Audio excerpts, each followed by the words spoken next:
ప్రియ దేవుని బిడ్డ, ఈరోజు వాక్యము ద్వారా నీతో నాతో సర్వ మానవులతో ఆయన సృజించి అరచేతిలో చెక్కుకున్న బిడ్డలందరితోనూ సూటిగా తేటగా మాట్లాడబోతున్నాడు. ఈ మాటలు ఎంతో విలువైనవి, పరిశుద్ధమైనవి. ఈ మాటలు అనాలోచితన కాక నీ హృదయంలో ఉంచుకొని నీవు వాక్యానుసారంగా జీవించినప్పుడు పరలోక రాజ్యానికి వారసులయ్యే మాటలు. గత కొంతకాలం నుంచి పరిశుద్ధ ఆత్మదేవుడు తన పిల్లలు ఎలా ఉండాలి, తన పిల్లలు ఏ విధంగా మార్గంలోకి వెళ్ళాలి, అలాగే సేవకులు ఏ విధంగా పెద్ద మనుషులను అంటే సంఘ పెద్దలను ఎలా ఏర్పరచాలని పరిశుద్ధాత్మదేవుడు మాట్లాడాడు. అదే తీతుకు రాసిన పత్రికలో ఈ రోజున పరిశుద్ధాత్మదేవుడు 10వ వచనము కొన్ని వచనాల ద్వారా దేవుడు మనతో మాట్లాడుతూ ఉండగా ఈ మాటలు అనాలోచితంగా ఉండదు. ఇది ఎంతో విలువైన మాటలు. సంఘములో ఉన్న లోపాలను ఏ విధంగా తీతును సరిచేయటానికి పౌలు గారు పంపించారన్నది గత దేవుడు మాట్లాడి, ఈ రోజున సంఘ పెద్దల్లో కాకుండా ఇప్పుడు ఆ సంఘములో ఇంకొక లోపం ఏంటంటే, అక్కడున్న సంఘములో ఉన్న ప్రతి ఒక్కరిలో లోపం ఉన్నది. ఆ లోపాన్ని సరిచేయటానికి పౌలు గారు ఈ లేఖనము రాస్తున్నాడు. ఏమంటే, అనేకుల విషయముగా సున్నతి సంబంధులు అవిధేయతలు వరదబోతులు మోసపుచ్చివారై ఉన్నారు. అక్కడ అనేక విషయాలలో అంటే సేవను పాడు చేసేవాళ్ళు అనేక మంది ఉన్నారు. పెద్దలే కాకుండా విశ్వాసులు ఉన్నారు అక్కడ సేవను పాడు చేయడానికి. అనేక మంది ఎలాగుంటున్నారంటే వరదబోతులు అనగా గొడవలు పెట్టుకోవడానికి. నీవు దేవుని మందిరానికి వెళ్తున్న నీవు, దేవుని వాక్యాన్ని వింటున్న నీవు, ఈరోజున పరిశుద్ధాత్మ దేవుడు మనతో మాట్లాడుతుంది ఏమంటే, మందిరాల్లోనే గొడవలు, వరదబోతులు అంటారు వాళ్ళు. అంటే ఎప్పుడు గొడవ పడతామే. దేవుని వాక్యం ఏమని సెలవిస్తుందంటే, ప్రేమించే మనసు కలిగింది దేవుని సన్నిధి. నువ్వు దేవుని మందిరంలోకి వెళ్ళి సమాధానం తెచ్చుకోవాల్సింది పోయి శాపాన్ని తెచ్చుకుంటున్నావు. వరదబోతులు ఉన్నారంట ఆ మందిరాలు. తీతుకుతో పౌలు గారు చెప్తుంది ఏంటంటే, అక్కడున్న ప్రతి పరిస్థితిని గ్రహించి తీతుకు ఆ మాట చెప్తున్నాడు. అక్కడ వరదబోతులు ఉన్నారు. నువ్వు ఏ పట్టణాల్లో సంఘాలను పౌలు గారు ఏర్పరిచారో ఆయా పత్రికల ద్వారా ఆయా సంఘాలు ఏర్పరిచిన సంఘాల్లో ఉన్న వాటినన్నిటిని బట్టి ఇక్కడ పౌలు గారు తీతుకి ఒక బాధ్యతను అప్పచెప్పాడు. నువ్వు వెళ్ళి సరిచేయి. అయితే అక్కడికి వెళ్ళినప్పుడు అన్ని ప్రదేశాలు ఎలాగున్నాయంటే, అన్నిటికన్నా కెతోరులో భయంకరమైన పరిస్థితి ఉంది. సంఘ పెద్దలు సరిగ్గా లేరు. రెండోది, అక్కడ విశ్వాసులు సరిగ్గా లేరు. ఎలాగున్నారంటే గొడవలు, మందిరాల్లోనే గొడవలు. వీళ్ళ బట్టి దేవుడికి అవమానం వస్తుంది. అన్యజనులు ఏమంటారు, వీళ్ళ మందిరంలో అంతా ప్రేమ చెప్తా ఉంటారు, పొరుగువాన్ని ప్రేమిస్తాం, శత్రువుని ప్రేమిస్తాం అంటా ఉంటారు, కానీ వీళ్ళ మందిరాల్లోనే గొడవలు. అంటే అక్కడ ఎవరికి అవమానం వస్తుంది? దేవునికి అవమానం వస్తుంది. ప్రియ దేవుని బిడ్డ, ఇకేమంటున్నారు? మోసం చేసేవాళ్ళు అనేక మంది అక్కడున్న విశ్వాసులను చెడగొట్టే వాళ్ళు మోసం చేస్తున్నారు. వడ్డీ వ్యాపారాలని ఇవన్నీ మోసాలే. దేవునికి వ్యతిరేకమైన పనులు చేస్తున్నారు. కాబట్టి అక్కడ పౌలు గారు దేవుని మాటల ద్వారా వాళ్ళని హెచ్చరిస్తున్నారు. ఇంకేం చేస్తున్నాడు చూద్దాం. మోసపచ్చువారు ఉన్నారు, వాళ్ళ నోళ్ళు మూయింపవలెను. ఏమంటున్నాడు? నువ్వు వాళ్ళని సరిచేయి. నువ్వు మౌనంగా ఉండటానికి వీల్లేదు. నువ్వు అక్కడికి వెళ్ళి వాళ్ళందరినీ వాళ్ళ నోర్లు మూపించు. ఎప్పుడు దేవుని సన్నిధానంలో గొడవలు పెట్టుకుంటున్నారు వాళ్ళు. చిన్న చిన్న విషయాలకే. ఒక కుర్చీ కూర్చున్నప్పుడు, అతను వెళ్ళిపోయినప్పుడు వీళ్ళేదో కూర్చున్నారనుకో, దాని గురించి గొడవ. కూర్చున్న స్థలం గురించి గొడవ. తినే ఆహారం గురించి, అక్కడైనా మందిరంలో ఏమైనా పెడుతూ ఉన్నప్పుడు అక్కడ తినేటప్పుడు కొంచెం తక్కువైనా దానికి గొడవ. ఇలా వరదబోతులు ఉన్నారు, మోసం చేసే వాళ్ళు ఉన్నారు. నువ్వు వాళ్ళ నోర్లు మూపించి ఇది దేవుని మందిరం అని వాళ్ళకి తెలియచేయి. ఒక సేవకుడు ఇంకొక సేవకుడిని తయారు చేసిన వాడికి ఇవన్నీ సూచనలు చెప్తున్నాడు. నువ్వు వెళ్ళు, అక్కడ భయంకరమే. ఇప్పుడు దేవుడికి ఎవరికి అవమానం వస్తుంది? దేవుడికి అవమానం వస్తుంది. ఇక కెతోల్లో ఎలాంటి వాళ్ళు ఉన్నారో ఇంకా చూపిస్తున్నాడు దేవుడు. అట్టి వారు ఉపదేశింపకుండా వాటిని దుర్లభము కొరకు ఉపదేశిస్తున్నారు. అక్కడ ఉన్న వాళ్ళు ఏం చేస్తున్నారంటే, విశ్వాసులైన వారు పైకి ఏం చెప్తున్నారంటే ఉపదేశాలు ఇస్తున్నారు, సలహాలు. నువ్వు అలా చేయి, ఇలా చేయి. దేవుడు అలాంటి వాళ్ళని అస్సలు మెచ్చుకోడు. నువ్వు ఒక చెయ్యేస్తే నలుగురిని ఒక చెయ్యేస్తారు. అలా కాకుండా నేను కూడా ఇలా నిలబడతాను, నేను కూడా ఇలాగే చెప్తాను, నేను చెప్పిందే చేయాలి, ఇలాంటి ఉపదేశాలు చేస్తున్నారంట. పైకి ఏం చెప్తున్నారు? దేవుని మాటలు ఉపదేశిస్తూ వాళ్ళు ఇలా చేస్తున్నారు.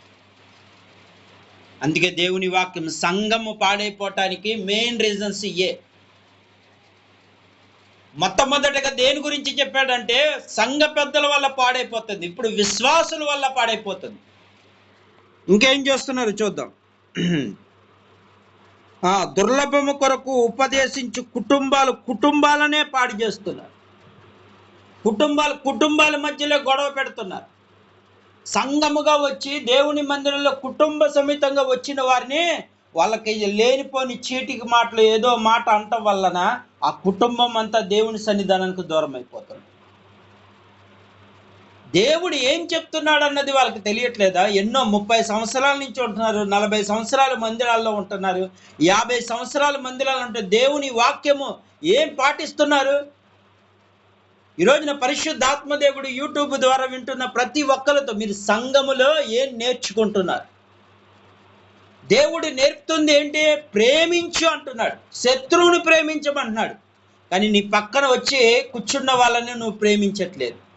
నువ్వు ఎలా దేవుని ప్రేమిస్తావు? ఈ రాత్రి నీ ఆత్మ పరిశీలన చేసుకో. మళ్ళీ ఇంకేం చేస్తున్నారు? ప్రవక్తలని చెప్పుకుంటూ ఇంకేం చేస్తున్నారు?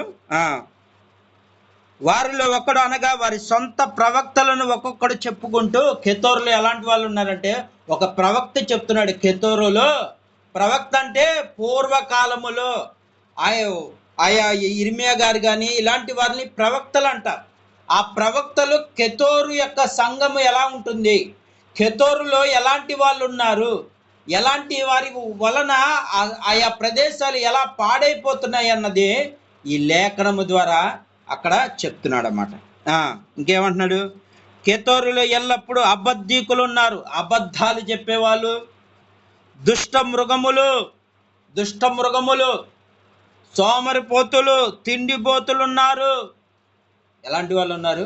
సోమరిపోతులు, తిండిపోతులు. దేవుని పని చేయటానికి మీరు అనుకుంటారు లోకములో పని కొరకు అక్కడ చెప్పట్లేదు. ఇక్కడ ఏమని చెప్తున్నంటే దేవుని ఉపదేశిస్తున్న, దేవుని మాటలు చెప్తున్న వీళ్ళు దేవుని పని కాకుండా వాళ్ళు దేవునికి దూరం అయిపోయి సోమరిపోతులు, తిండిపోతులు ఉన్నారంట. కేవలం మందిరానికి ప్రార్థనకి వెళ్తే కడుపు నిండా తినొచ్చు. ఈ మధ్య ఇది సంఘాల్లో ఎక్కువగా ఇది అయిపోతుంది. మన ప్రార్థన విన్న వాక్యం ఒక పక్క జరుగుతూ ఉంటే ఇక్కడ వెళ్ళి ఎక్కడ ఏం చేస్తారు? భోజనం చేస్తారు.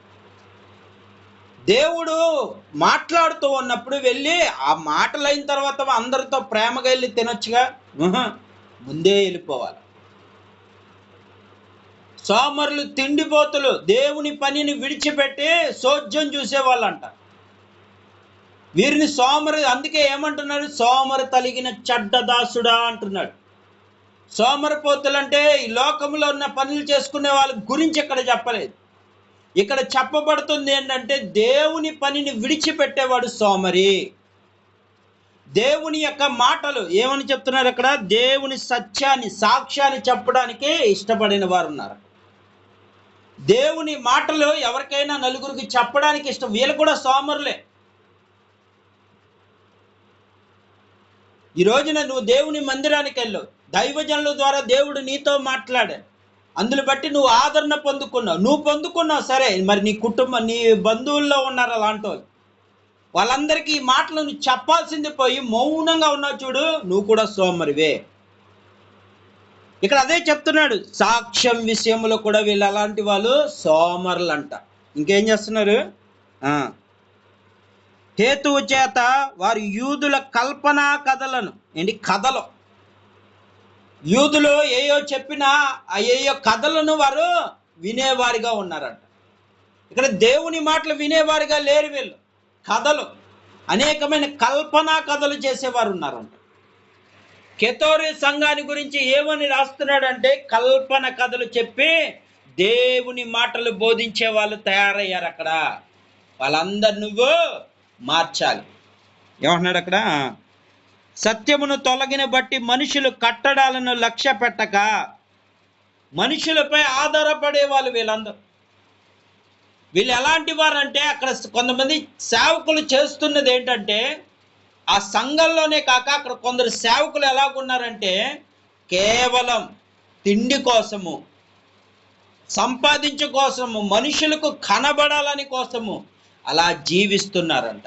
అందుకే ఈ రోజున దేవుని వాక్యములో చెప్పబడుతుంది ఏమనగా, విశ్వాస విషయములో స్వస్థతలగుటకు నిమిత్తము వారి కఠినముగా గద్దించు. ఆ సంఘాలను గద్దించు నువ్వు. ఖచ్చితంగా దేవుడు చెప్తున్నాడు, గద్దింపు. నిజమైన తండ్రి తన పిల్లలు శిక్షించకపోతే తండ్రి కాడు. అలాగే గద్దింపు, గద్దిస్తాడు. ఖచ్చితంగా దేవుని మందిరములో గద్దించాలి. లేదంటే రేపు నువ్వు లెక్క అప్పచెప్పుతావు. సేవకుడా, నీకు ఇచ్చిన గొర్రెలను, నేను ఇచ్చిన గొర్రెలను నువ్వు ఎలా పెంచావు, ఎలా ఇది చేసావంటే, వాళ్ళ తప్పు మార్గాల్లోకి వెళ్తుంటే సరిచేయాల్సిన బాధ్యత నీ మీద ఉందని యజమాని అడిగితే నువ్వేం చెప్పగలుగుతావు? అందుకే ఈ రాత్రి దేవుడు చెప్తున్నాడు, ఎవరెవరైతే దేవుని సేవలో, దేవుని మందిరంలో సేవకులుగా ఉంటున్న సంఘాలను చూడండి. ఆ సంఘంలో ఉన్న బిడ్డలను గద్దించండి, సరిచేయండి. లేదంటే అన్యజనుల్లో దేవుడికి అవమానం వచ్చేస్తుంది. నా నామాన్ని మీరే కదా అన్యజనుల్లో అవమానకరం చేసేది అంటున్నాడు. ఈ రోజున అన్యజనుల్లో అవమానకరంగా దేవుడు ఉండడానికి గల కారణము నువ్వే. నీ సంఘములో ఉన్న వారు ఎవరైనా దేవుని మందిరానికి వెళ్ళినప్పుడు అక్కడ చూడగానే ఆశ్చర్యపోవాలి. అబ్బా, నిజంగా ఎంత అద్భుతమైన మందిరం, ఎంత మంచి వాళ్ళు. ఈ రోజున అలాంటి వారు కనపడతల. దేవుని మందిరాలకు వెళ్తే కుళ్ళు కుశుద్ధాలు, గొడవలో, తినే తిండి కోసం గొడవ, కూర్చునే చోటు కోసం గొడవ. దేవుడు ఎలా మెచ్చుకుంటాడు? అందుకే ఆ సంఘము ఎన్నటికి వర్ధిల్లవట్లేదు. ఇంకేమంటున్నాడు అక్కడ? సాక్ష్యాలు చెప్పమంటే కల్పనా కథలు చెప్పే వాళ్ళు తయారయ్యారంట. ఉన్న సాక్ష్యం చెప్పకుండా ఎక్కడెక్కడో కల్పన కథలు చెప్పే వాళ్ళు తయారయ్యారు అక్కడ. అది అట్లా జరిగిందంటే ఇట్లా జరిగింది. ముందు నీ సాక్ష్యం ఏంటి? నువ్వు ఈ రోజున సాక్ష్యం చెప్పడానికి వచ్చినప్పుడు మనస్ఫూర్తిగా చెప్పు. అక్కడ జరిగింది, ఇక్కడ జరిగింది కదా, నీకు జరిగింది ఏంటి? కల్పనా కథలు చెప్పే వాళ్ళు తయారయ్యారు.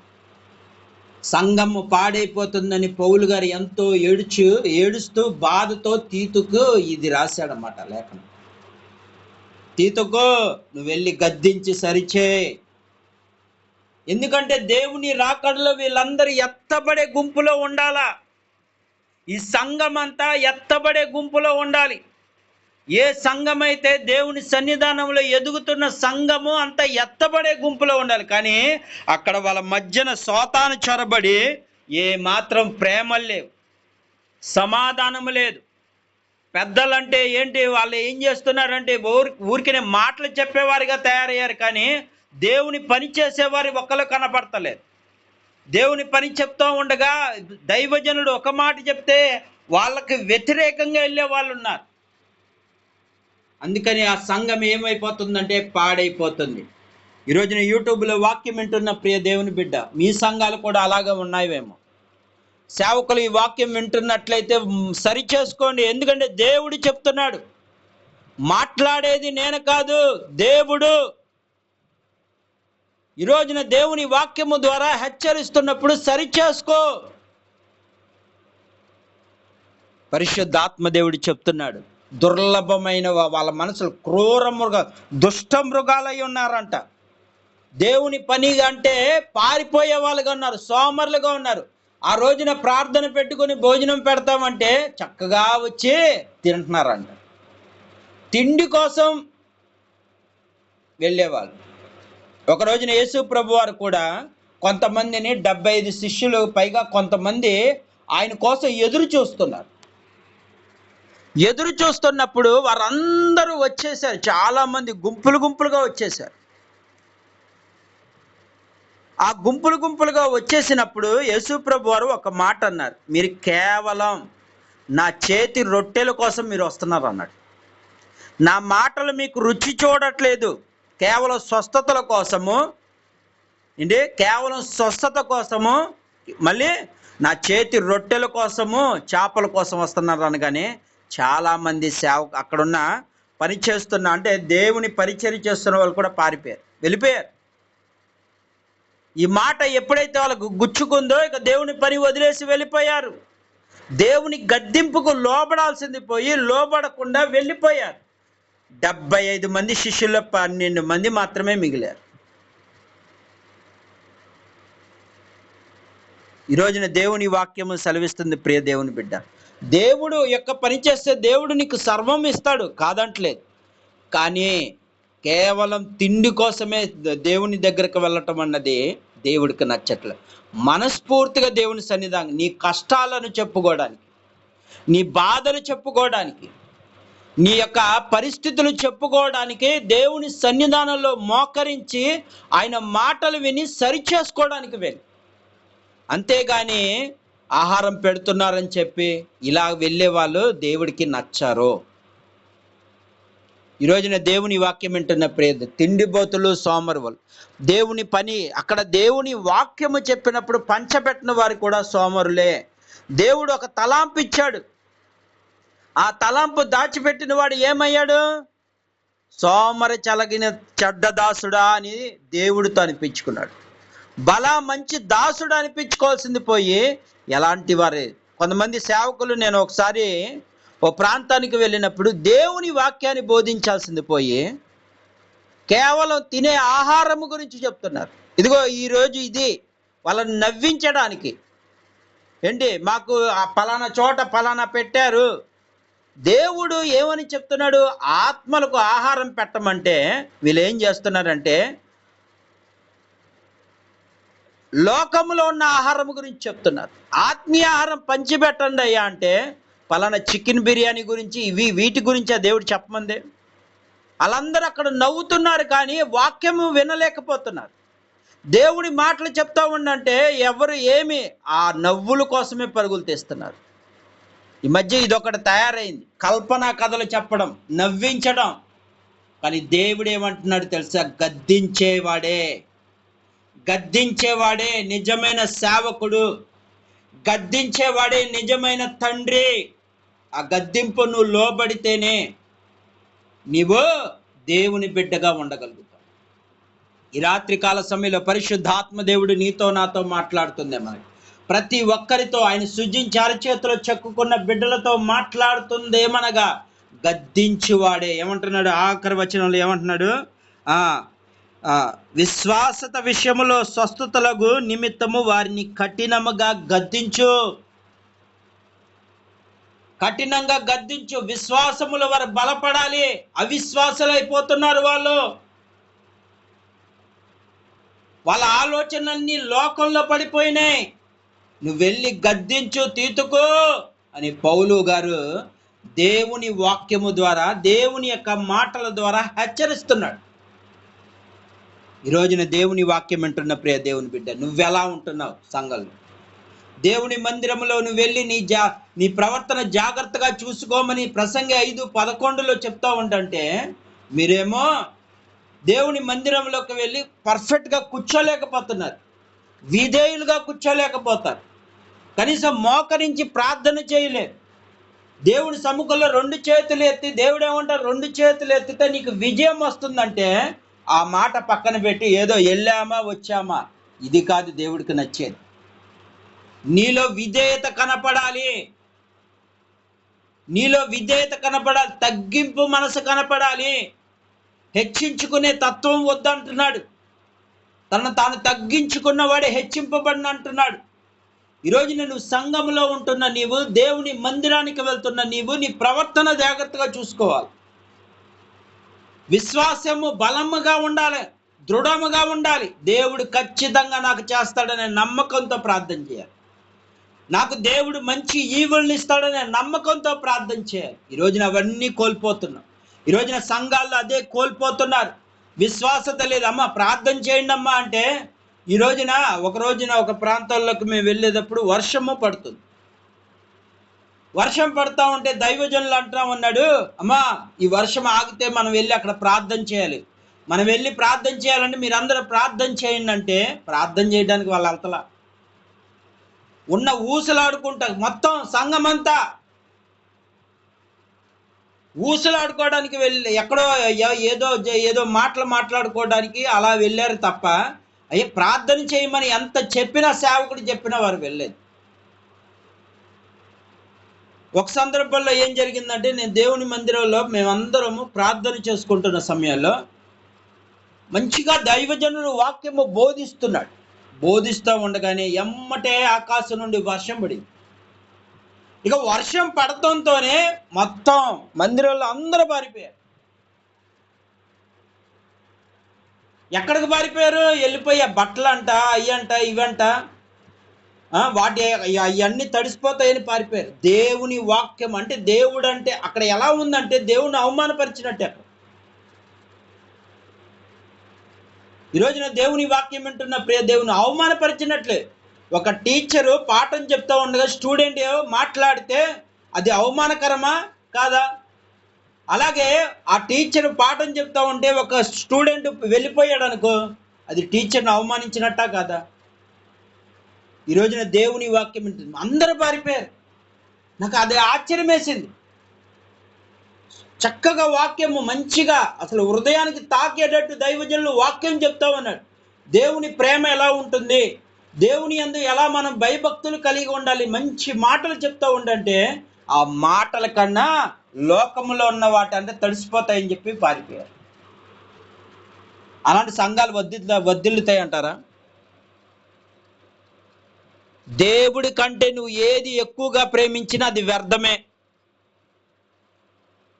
ఈ రోజున దేవుని వాక్యం వింటున్న ప్రియ దేవుని బిడ్డ, దేవుడి కంటే నువ్వు ఏది ఎక్కువగా ప్రేమించినా, ఈ లోకములో ఏది ప్రేమించినా సరే అది వ్యర్థమే. అందుకే దేవుని వాక్యంలో మాట రాయబడి ఉంది. అక్కడ మార్తాను మరియా ఉన్నారు. యేసు ప్రభు వారు వచ్చారని చెప్పి మార్త పనులు చేసేసుకుంటుందో, పరిచయం బాగా ఆయనకి మంచిగా ఆహారం పెట్టాలి అని ఆమె పనులు చేసేసుకుంటుంది. మరియ మాత్రం దేవుని పాదాల దగ్గర కూర్చొని ఆయన మాటలు వింటుంది. ఈ మార్త పనులు చేసుకుంటూ మరియని చూడగానే అక్కడ మరియని గట్టిగా పిలుస్తుంది. మరియా, నేను ఇంత కష్టపడుతున్నాను, ఒక చెయ్యి వేయొచ్చుగా, నాకు సహాయం చేయి అని అంటా ఉంటే, అప్పుడు యేసు ప్రభు వారు ఏమంటున్నారంటే, నువ్వు లోకములో ఉన్న వాటి కోసము పరుగులు తీస్తున్నావు, నా బిడ్డ దేవుని రాజ్యం కొరకే పరుగులు తీస్తుంది. స్వచ్ఛమైన వాక్యం వింటా ఉంటే ఏమేమంటుంది? ఆ వాక్యాన్ని విననీయకుండా ఆటంకపరుస్తుంది. నేను ఇక్కడ యేసయ్యకు ఆయన లోకంలో ఉన్న ఆహారం కోసం రాలేదన్నాడు. ఆయన నేను మీకు జీవాహారాన్ని ఇవ్వటానికి వచ్చాను అన్నాడు. జీవనదులను నీకు ఇవ్వటానికి వచ్చాను అంటున్నాడు. ఈ రోజున దేవుని వాక్యం వింటున్న ప్రియ దేవుని బిడ్డ, ఆయన నిత్య జీవాన్ని నీకు ఇవ్వాలని చూస్తూ ఉంటే నువ్వు అల్పమైన ఆహారం కోసము పరుగులు తీస్తున్నావు. ఈ రోజున పరిశుద్ధ ఆత్మదేవుడు మీతోనే మాట్లాడుతున్నాడు. ఎంతకాలం ఇలాగనే ఉంటారు? దేవుని మాటకు లోబడకపోతే ఖచ్చితంగా మీరే నాశనం తెచ్చుకుంటున్నారు. ఈ కితోరులు అదే పరిస్థితి ఏర్పడింది. అందుకే పౌలు గారు తీతుకు చెప్తున్నాడు, వెళ్ళు, సరిచేయి, గద్దించు. కఠినంగా అయిపోయారు వాళ్ళు.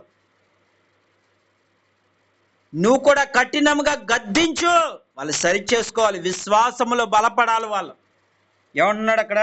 అనేక మంది ఏమంటున్నారు? పవిత్రులనియో అపవిత్రులనియో కానీ అపవిత్రులు అవిశ్వాసులు అయిపోయారంట. ఏది పవిత్రము కాదు, వారి మనస్సాక్షియే అపవిత్రపరచుచున్నది. కేవలం మనసులో అన్ని లోకములో ఉన్న తలంపులు, లోకములో ఉన్న వాటిని బట్టి దేవుని విడిచిపెట్ట అన్న వాళ్ళ మనస్సాక్షి ఏమైపోయింది? పాడైపోయింది. నువ్వు వెళ్ళి సరిచేయాలి, వాళ్ళ మనసులు మార్చాలి, నువ్వు వాళ్ళ మారు మనసు పొందుకోవాలా. మాకంతా మేము పరిశుద్ధులమని అనుకుంటున్నారు వాళ్ళు. మేము ఏది దేవుని మందిరానికి వెళ్తున్నాం, ప్రార్థన చేస్తున్నాం, సరిపోద్ది అనుకుంటున్నారు. అదే పరిశుద్ధత అనుకుంటున్నారు. దేవుని మందిరానికి వెళ్ళటం పరిశుద్ధత కాదు, దేవుని వాక్యానుసారంగా జీవించడమే పరిశుద్ధ మార్గం. పరిశుద్ధ మార్గంలోకి వెళ్ళాల్సిన వీళ్ళు అనుకుంటున్నారంట. అందుకే వాళ్ళ మనస్సాక్షులు ఏమైపోయినాయి? పాడైపోయినాయి. ఇంకేమంటున్నాడు? దేవుని ఎరుగుదమని వారు చెప్పుదురు గాని అసహ్యులుగా అవిధేయులుగా ప్రతి సత్కార్యం విషయంలో భ్రష్టులై ఉండి తమ క్రియల వలన ఆయనను ఎరగకున్నారు. పైకి ఏమనుకున్నారు? మాకు యేసయ్య తెలుసు, మాకు యేసయ్య అంటే ఎంతో ఇష్టము, యేసయ్య లేకపోతే మేము మాకు బ్రతికే లేదు అని చెప్పుకునే వాళ్ళందరూ ఎలా ఉంటున్నారంటే అక్కడ అంటున్నారే కానీ దేవుని ఎరగని వారిగా ఉంటున్నారు. వారి క్రియలు బట్టి ఏమి దేవుని ఎరగని వారిగా ఉంటున్నారు. అందుకే నువ్వు వెళ్ళి సరిచేయి అంటున్నాడు తీతుకు. ఈ రోజున దేవుని వాక్యం వింటున్న ప్రియ దేవుని బిడ్డ, నీ సంఘాలు ఎలా ఉంటే సరి చేసుకో. ఎందుకంటే సంఘం ఎత్తబడాలా.